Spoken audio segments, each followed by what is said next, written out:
A soaked German Shepherd shows up at a rural clinic, refusing food, sleep, or even help, because curled beneath his chest is a trembling baby sparrow.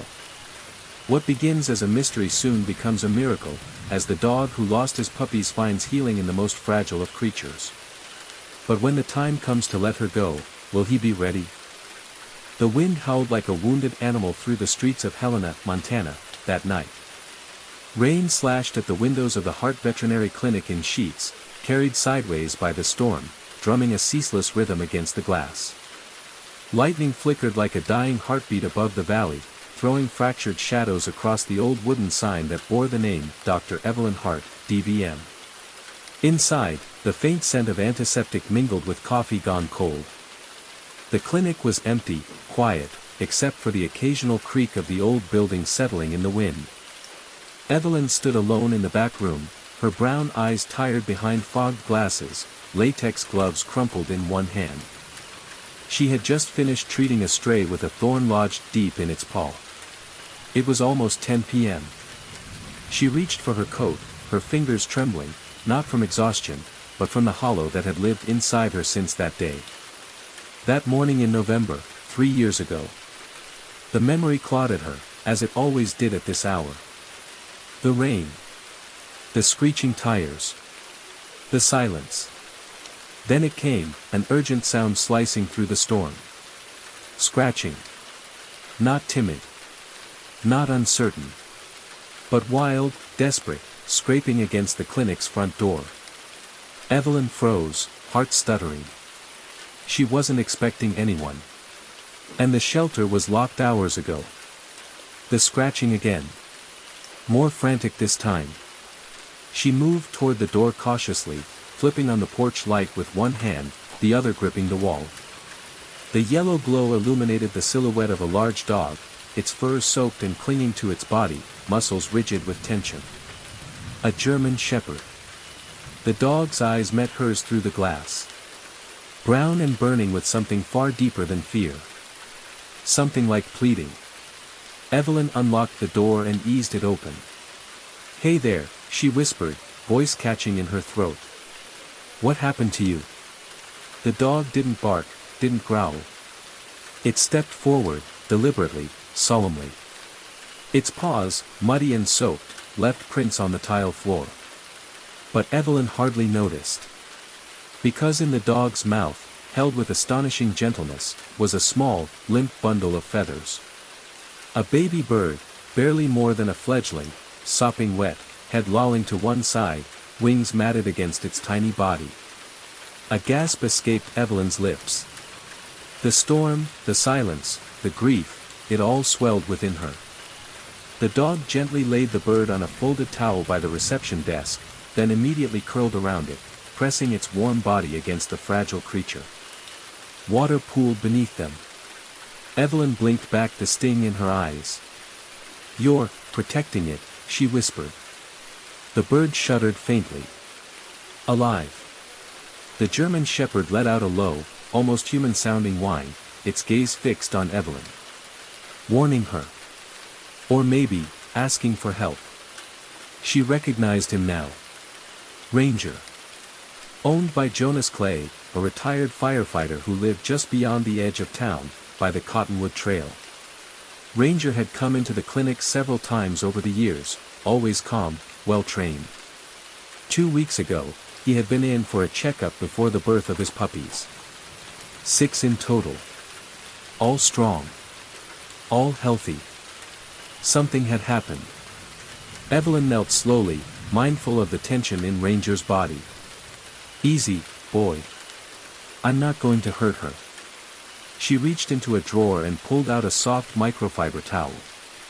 Ranger didn't move. "Let me help."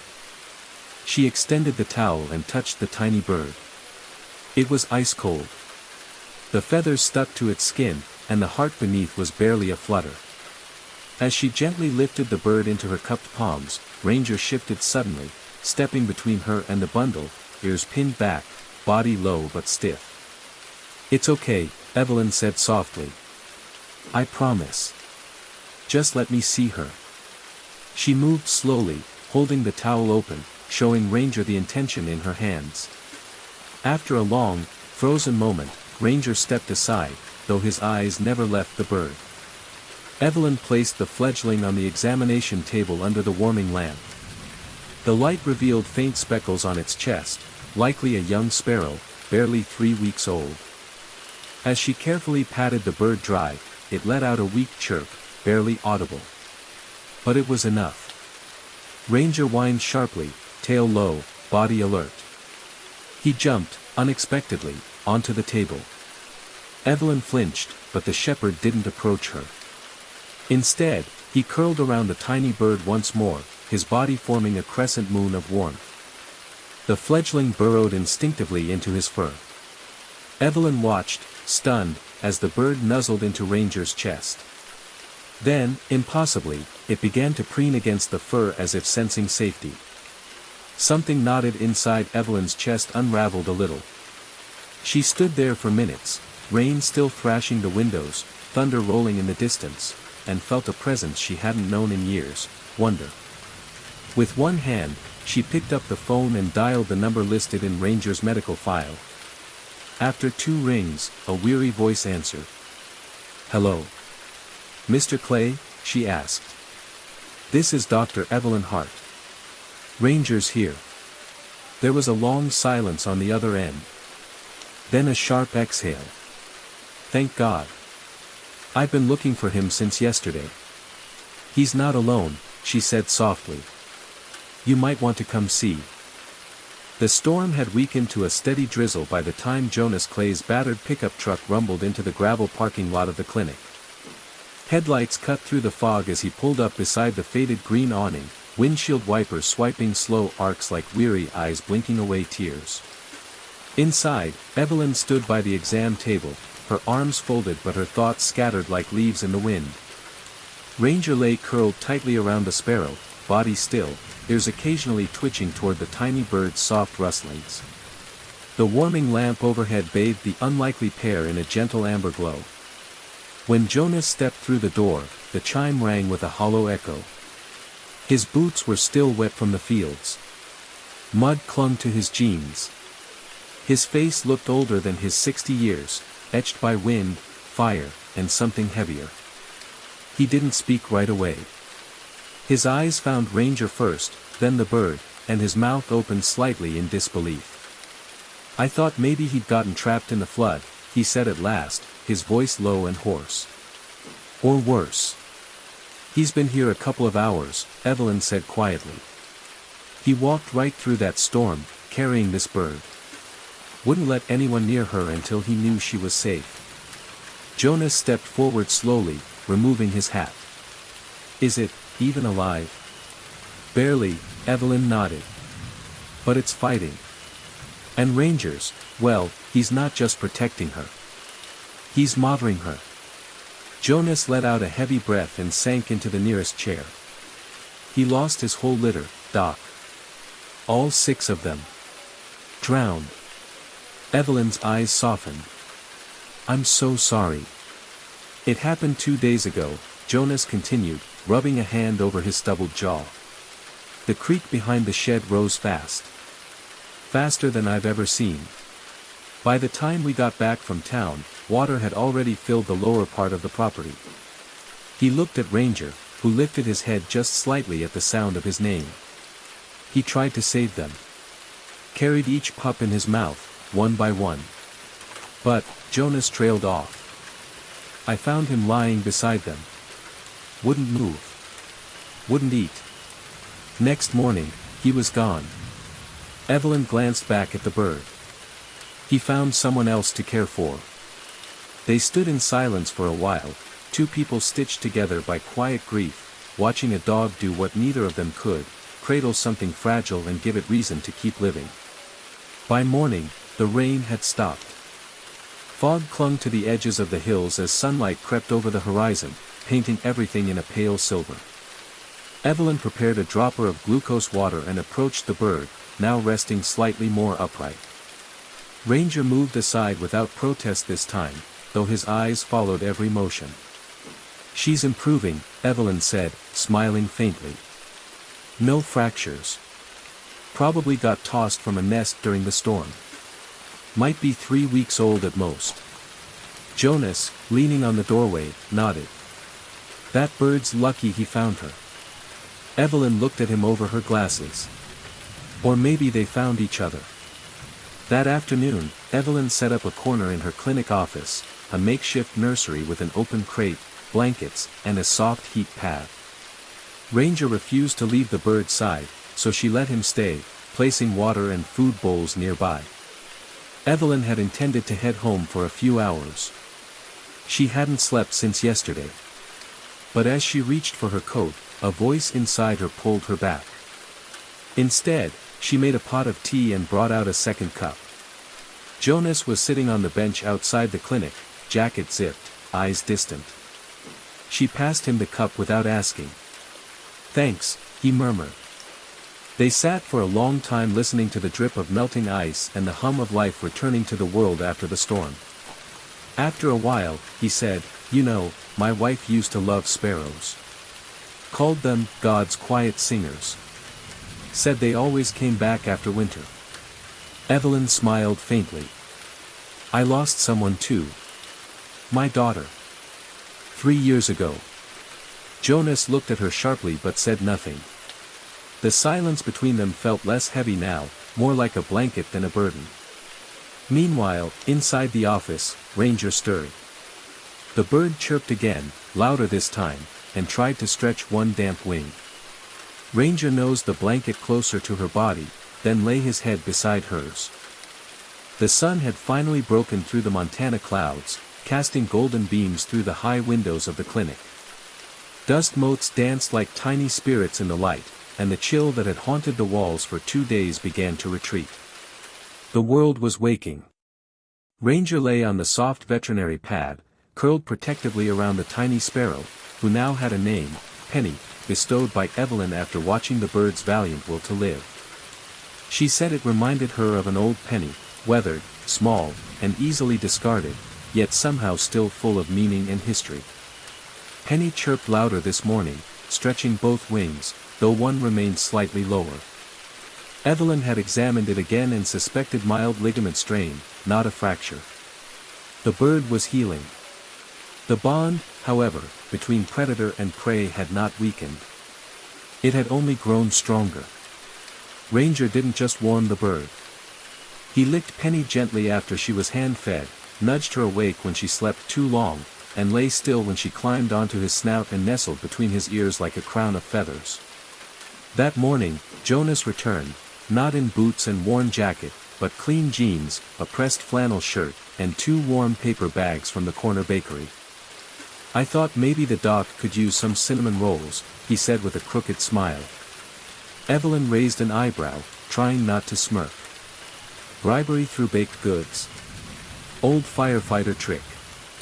Works every time. They shared breakfast at the clinic's side table, watching Ranger and Penny through the window into the recovery room. "You ever seen anything like that?" Jonas asked. Evelyn shook her head. "No. Not in 15 years. I've had dogs adopt kittens. Even raccoons. But this is more than instinct." Jonas took a sip of coffee. "Maybe it's grief. Or maybe it's grace." Later that day, Evelyn set up a low climbing perch for Penny made from driftwood and small branches. Penny had begun hopping. Ranger followed each leap like a coach watching an athlete take first steps after injury. But Ranger wasn't the only one watching. Evelyn's clinic had a part-time assistant named Maya Jensen, a 17-year-old high school student with curly red hair and an obsession with birds. Maya arrived that afternoon, eyes wide when she saw the unlikely duo. "Oh my gosh, is that a sparrow?" "Technically, yes," Evelyn said. "And that's Ranger. He's her foster parent." Maya knelt beside the pen, whispering softly. "She's grooming herself. That means she feels safe." Maya stayed to help feed Penny with tweezers dipped in formula. Ranger watched closely but made no objections. That evening, after Maya left, Evelyn and Jonas walked through the back lot of the clinic with 2 mugs of tea in hand. A red-orange sunset spread across the valley, touching the tops of pine trees with fire. She likes birds, Jonas noted. She wants to study ornithology after high school. But her family doesn't have the means to send her far. Jonas looked thoughtful. Maybe Penny's not just here for Ranger. Evelyn's lips curled into a smile. Or for me. That night, Evelyn stayed at the clinic again. She couldn't sleep at home, not yet. The room across from her bedroom still had shelves filled with her daughter's drawings of animals, especially birds. Evelyn hadn't had the heart to take them down. But tonight, lying on the fold-out cot in her office, she didn't dream of that night on the highway. Instead, she dreamed of Penny flying, Ranger barking in excitement beneath her, and a little girl laughing beside them both.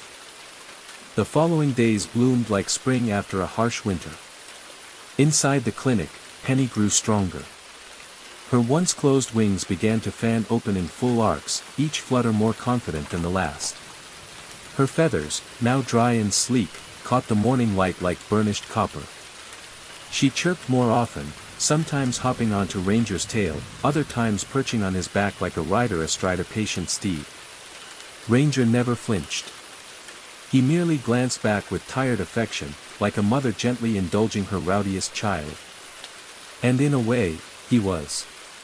Jonas had brought over a pile of pine branches and clean hay to help Evelyn and Maya build a larger, semi-open enclosure where Penny could begin practicing longer flights. They fashioned it in the clinic's backyard, near the old maple tree, with mesh on 2 sides and an open roof section under netting to keep larger birds out. Maya was delighted. This is like a wild nursery. Jonas smiled, rubbing sawdust from his hands. Let's hope she learns to fly better than I did learning how to dance. Evelyn, walking by with a tray of warm feed, arched an eyebrow. You danced? Jonas chuckled. Once. At my wedding. Nearly took the bride down with me. They all laughed, soft, surprised laughter. The kind that sneaks in during healing. That evening, as Penny leapt from branch to branch, Evelyn pulled Jonas aside. She's almost ready to leave us. He looked at Ranger, who sat watching Penny like a sentinel. You think he knows? I think he's known from the beginning. Jonas nodded, then looked toward the mountains. When we lost the pups, I thought I'd lost him too. He stopped being a dog. Stopped eating, responding, everything. Evelyn's voice was gentle. Sometimes love just needs something new to anchor to. Meanwhile, the subplot of Evelyn's life stirred in deeper ways. That week, she finally opened the door to the room she hadn't touched in years. Her daughter's drawings were still on the walls. One, taped crookedly above the bed, showed a bird and a dog curled together under a tree. Her daughter had called it, Best Friends Forever. Tears welled up, unannounced. But they didn't hurt the way they used to. They felt, cleansing. She took the drawing down carefully and brought it to the clinic the next morning, framing it above Penny's flight pen. When Jonas saw it, he touched the frame gently. Did she draw this? Evelyn nodded. When she was 6. Before the accident. He didn't speak, but something changed in his posture, a softening. A kind of reverence. That afternoon brought a surprise. While Maya and Evelyn were adjusting the feeding schedule, Ranger suddenly barked sharply, once. Then he darted toward the back fence. Jonas followed with a startled shout. Ranger! At the fence, nestled in the tall grass by a broken birdhouse, was a trembling young sparrow. It looked similar to Penny but smaller, disoriented, its wing crooked. Evelyn knelt beside it and murmured, Looks like we've got another lost one. They named him Finch. Penny immediately reacted to the arrival. She hopped in circles when the new bird was brought into the enclosure, chirping rapidly as if offering encouragement. Ranger, meanwhile, resumed his guardian duties as though no time had passed. It's happening again, Maya whispered. Jonas nodded. Ranger's building his family back. One feather at a time. Morning mist clung low to the grass, turning the backyard of the Heart Clinic into a quiet dreamscape. From the open-air pen beneath the maple, the world looked wide and wild, and Penny was ready to meet it. She had been practicing for days now, short bursts of flight, barely clearing the perch before landing with a wobble. But this morning, something changed. Evelyn and Maya stood quietly near the fence, mugs in hand, while Ranger lay inside the enclosure, eyes tracking every flutter of Penny's wings. Then it happened. Penny launched herself off the highest branch with a flutter that turned into a glide. She swooped in a low arc, circled back once, and landed awkwardly on the hay-stuffed platform they'd built. Evelyn gasped. She did it. Maya clapped her hands. That was a real flight. Ranger didn't move, just wagged his tail once and exhaled through his nose, like a proud father pretending not to be too excited. Penny let out a sharp, joyous chirp, her chest puffing. She's almost ready, Evelyn whispered, a complex mix of pride and sadness dancing in her voice. Finch, meanwhile, remained cautious. The younger sparrow stayed mostly at ground level, reluctant to try his wings. He'd suffered more damage, both physically and perhaps emotionally.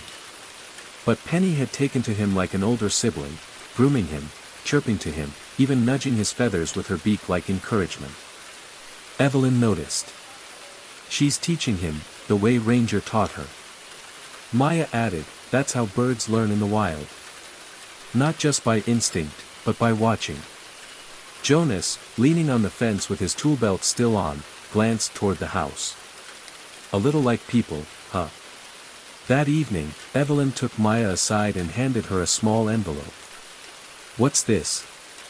It's a scholarship application, Evelyn said. There's a conservation group that funds wildlife rehabilitation interns. I think you should apply. Maya's eyes went wide. You'd recommend me? I already did. Maya blinked. But why me?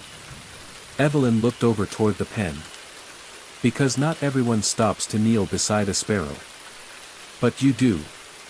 Maya couldn't respond. Her eyes welled up as she looked back toward Finch, who had just attempted a short hop from one stone to another, and landed cleanly. Later that night, Evelyn returned home for the first time since Penny had arrived. The house smelled like thyme, quiet, untouched, filled with the kind of silence that soaks into furniture. She sat at the dining table where her daughter used to do homework, now cluttered with unopened letters and empty picture frames. She thought of Penny, how she'd arrived broken, vulnerable, and Ranger, who'd arrived more wounded than anyone realized. And now they were both healing. Together. She stood, walked to the hallway, and opened a closet door. Inside were boxes. One labeled Avery, School Art, sat on top. Evelyn opened it slowly. Inside was a paper sculpture of a dog and a bird, made of construction paper and glue, edges curled from time. A note written in a child's handwriting sat tucked inside, animals who love each other are never alone.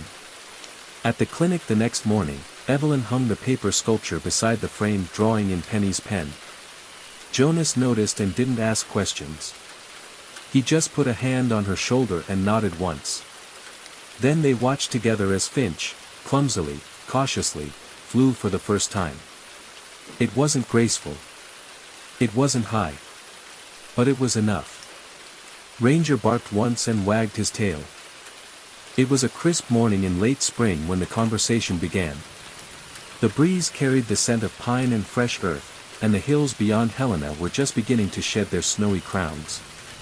Inside the clinic's backyard enclosure, Penny was now gliding from one end to the other with quiet mastery. Her wings no longer stuttered in the air.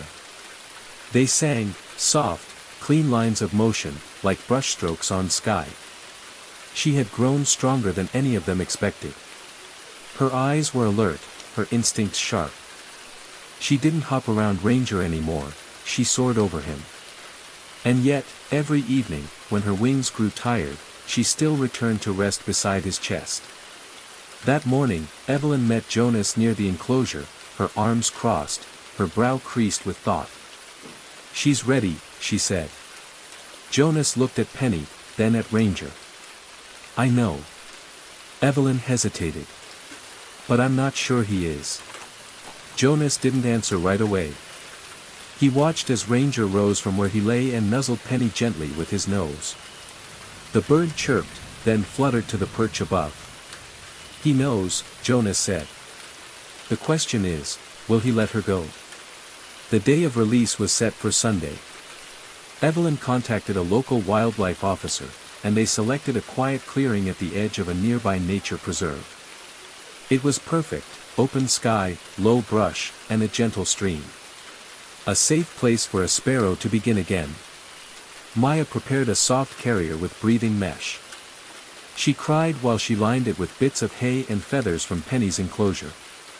"I'm gonna miss her," she whispered. "She gave you something to believe in," Evelyn replied. "You gave her a chance to fly." Jonas stood nearby with Ranger on a leash, though the dog didn't pull or bark. He just stared at the carrier, ears forward, body still. The drive to the clearing was quiet. Evelyn sat in the front seat, Maya and Penny in the back. Jonas followed in his truck with Ranger in the passenger seat. When they reached the spot, the sun had climbed high, lighting the meadow in hues of honey and silver. The wind was gentle, as if nature itself had agreed to be kind. Evelyn opened the carrier and waited.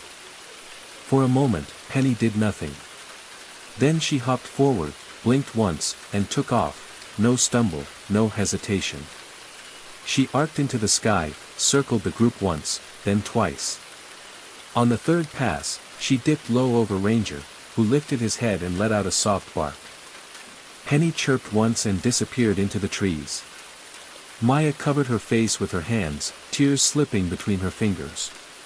Jonas looked at Evelyn. "You okay?" "I don't know," she said honestly. "But I'm grateful." Ranger started toward the trees for a long time. And then, he turned away. That night, the clinic was quieter than usual. Finch still remained, and Ranger now focused all his attention on the younger bird. But Evelyn noticed something new. Ranger was more relaxed. He ate his full dinner. He played briefly with a rope toy Maya had brought. And that night, he didn't curl beside the empty perch. He lay by the window, gazing out into the darkness, not with sorrow, but something gentler. Like acceptance. A few days later, Evelyn returned home again. This time, she brought Ranger with her. As they entered the house, Ranger sniffed the carpet, then wandered into the room with the drawings. He sat down before the picture of the dog and the bird. His tail tapped the floor once. Evelyn knelt beside him. "You miss her too, huh?" She wasn't sure if she meant Penny or her daughter. Maybe both. Meanwhile, Finch began to fly short distances on his own. He was clumsier than Penny, but bolder in spirit. And with each day, his chirps grew louder, almost comically so.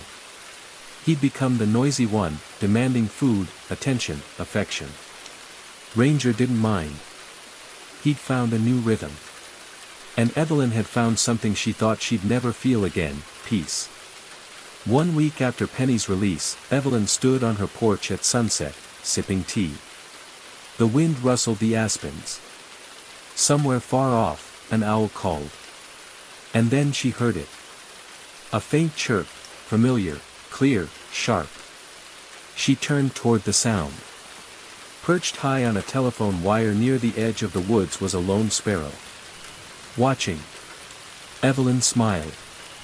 Ranger walked to her side and sat, eyes fixed upward.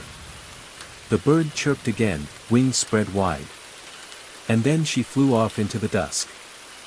Summer came to Helena not with fanfare, but with the quiet confidence of something long awaited. Wildflowers bloomed across the valley floor, and the scent of pine thickened the breeze. The world felt warmer, not just in weather, but in spirit. At the Heart Veterinary Clinic, life moved gently forward. Finch had become a small whirlwind of feathers and mischief. He now flew freely between the branches of the maple tree in the clinic's back garden, often landing clumsily on Ranger's back or head, chirping defiantly. Ranger never barked. He merely sighed with patience, the way a grandfather might endure the antics of an unruly child. Inside the clinic, Evelyn stood at the counter with Maya, reviewing incoming mail. A large manila envelope lay between them, addressed to Maya Jensen. The girl hesitated before opening it. Evelyn gave her a nudge. "Go on." With trembling fingers, Maya pulled the tab. Her eyes skimmed the first line, and widened. "I got it. You got the scholarship?" She nodded. "I leave for Colorado in August." Evelyn smiled, a pang of bittersweet pride rising in her chest. "They'll be lucky to have you." Later that afternoon, Jonas came by carrying 2 wooden crates. "I've been building something," he said. "Thought maybe the clinic could use it." He opened the lids to reveal small hand-carved figurines, a dog, a bird, and a little girl reaching upward with an open palm. Evelyn touched the figures with quiet reverence. "They're beautiful." Jonas shrugged. "Thought maybe they belonged in the garden. Somewhere peaceful." They placed the sculpture under the maple tree, where Penny first learned to fly. A new plaque was added beside it, engraved simply, "To those who heal us, whether they stay or fly away." That night, Evelyn returned home with Ranger beside her in the passenger seat. Her house no longer felt like a monument to absence.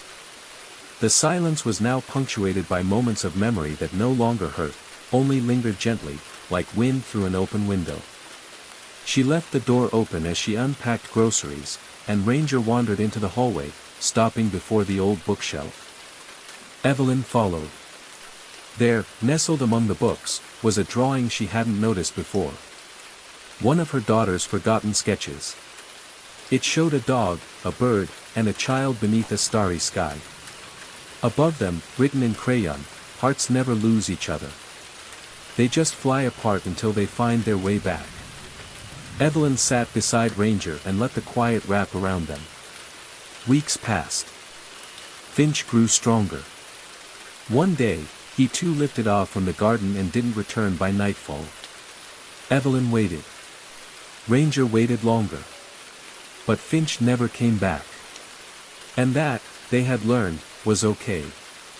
Because not all departures were loss. Some were gifts. The evening before Maya's departure, she stood in the back garden with Evelyn and Jonas. Ranger lay beside the sculpture, eyes closed, tail wagging gently in sleep. "You think Penny will remember us?" Maya asked. Evelyn glanced at the horizon. "I think she already does." Just then, a flicker moved through the branches above. A sparrow darted across the sky, circled once, and vanished again beyond the trees.